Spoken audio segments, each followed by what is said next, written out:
এই পানি আনছোস না? বাসায় কোনো গিলাস নাই? এই যে একটা জট নিয়ে জন্ম নিছ, এই যে জট নিয়ে আমার ঘরে আইছোস। আইসা তোর যে বিউটি পার্লার এত নিচ্ছি, এত কিছু টাকা খরচ করছি, সব জায়গায় যা করছিস তাই করছি, আমরা গোষ্ঠী করে চামড়া পুড়ে গেছে জট হোক না তোর। সাথী, ওই সাথী, কি ডাক্তারি শোনা যায় না? কাম কি বন্ধ হয়ে গেছে? আরে আমি তো অন্য রুমে ছিলাম, আসতে তো একটু সময় লাগে তাই না? তোমাদের সব কিছুতে সময় লাগে আসতে। পানি নেওয়া, পানি খামো।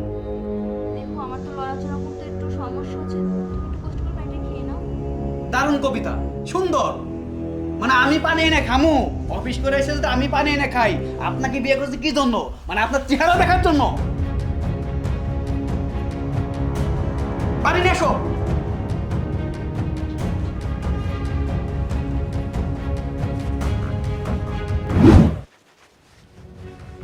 এই যে পানি খেয়ে নাও। এই পানি আনছোস না? বাসায় কোনো গিলাস নাই? এই বোতলে পানি আনতে দিব? হ্যাঁ, এই একটা কথা বলতো, তুই আমার আর কত জ্বালাবি? জ্বালাইতে জ্বালাইতে আমার গিলে কলজার টাটকা সবই তো খেয়াল আইছো। হ্যাঁ, এই যে একটা জট নিয়ে জন্ম নিছ, এই যে জট নিয়ে আমার ঘরে আইছো। আইসা তোর যে বিউটি পার্লার এত নিচ্ছি, এত কিছু টাকা খরচ করছি, সব জায়গায় যা করছিস তাই করছি, আমরা গোষ্ঠী করে চামড়া পুড়ে গেছে জট হোক না তোর। হ্যাঁ, আমি এখন কি করব? আমার কি মরে যাইতে কস? মানে আমি আইসি অফিস থেকে একটু পানি খামা, মানে বোতল নিয়ে এসেছো, আমি ডাক্তার দিতে আমাকে চা আসস না। আমরা মাইরা ভালো এসছে। আবার এই যে ডাক্তারের কাছে গেছিলাম, ডাক্তার কইছে তোর নাকি মায়ে হইব। হ্যাঁ, আমি না বলো থালায় গাদা বিয়ে করে নিয়েছি তোরে। বিয়ের সময় কইছে মানে 5 লক্ষ টাকা দেবো, আমার 500 টাকা দেয় নাই। আমার গলায় দড়ি দিয়ে ঝুলোই দিচ্ছে।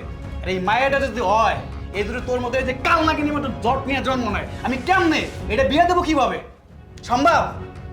আরে আমি বিয়ে করছি, বন্ধু বান্ধবের সাথে ঘুরতে যাবো, বউরে নিয়ে এক জায়গায় ঘুরতে যাবো, যাইতে পারি না।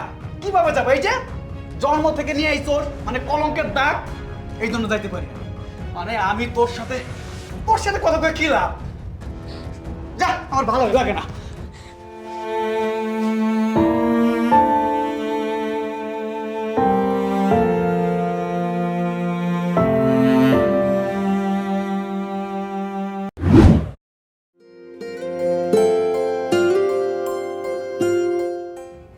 ওই যে থাকে কুদাতে পেটটা জ্বলে যাইতেছে।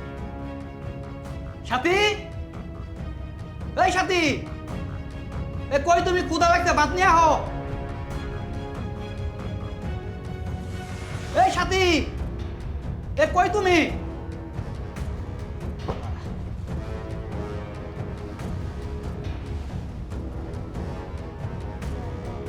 তুমি আমার স্বামীকে সুস্থ রেখো, আমার স্বামীকে সকল বিপদ আপদ থেকে রক্ষা করো, আমার যত হাত সব আমার স্বামীকে দান করো।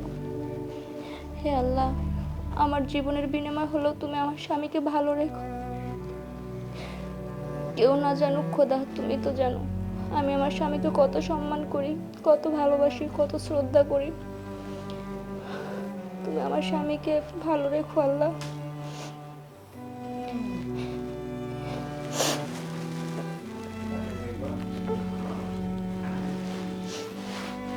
আরে তুমি এখানে? সরি, আসলে তুমি ডাকছো, আমি শুনছিলাম, কিন্তু আমি নামাজের জন্য যাইতে পারি নাই। আমি তোমাকে এখনই বাদ দিচ্ছি। দাঁড়াও, তোমার ভাত দেওয়া লাগবে না। আসলে আমি মানুষ না বউ, আমি একটা পশু। কি হয়েছে? তুমি কান্না করতেছো কেন? যে মানুষটার জন্য, যে মানুষটাকে আমি চোখে দেখতে পারি না, বিয়ের পর থেকে একটা হাসি মুখে যে মানুষটার সাথে কথা বলি না, যাকে কথায় কথা আমি মারি, কোথায় কোথায় তার চেহারা নিয়ে খোঁটা দেই, কোথায় কোথায় তার বাচ্চা নিয়ে খোঁটা দেই, আর আর সেই মানুষটা নামাজে আল্লাহর কাছে এই এই স্বামীর জন্যই দোয়া করতেছে আমি যেন ভালো থাকি, তোমার সব হায়াত দিয়ে যেন আমি হায়াত নিয়ে বেঁচে থাকি। আমি জানি বহু, আমি যে তোমার সাথে অন্যায় করেছি, ক্ষমা চাওয়ার যোগ্য না। আমাকে আমাকে যদি তুমি পারো ক্ষমা করে দিও। না না প্লিজ, এমন করে বলো না। আমি তো তোমার বউ, আর আমি সব কষ্টই সাথে সাথে ভুলে যাই। তোমার প্রতি আমার কোনো অভিযোগ নাই। তুমি সত্যি কথা বলতেছো? হ্যাঁ। আজকের পর থেকে আমি কিছু চাই না। এই যে আমার সন্তান, আমার মেয়ে, আমার জন্য একটা জান্নাত। এই যে আমার বউ, আমার জন্য আমার কাছে সোনার টুকরো।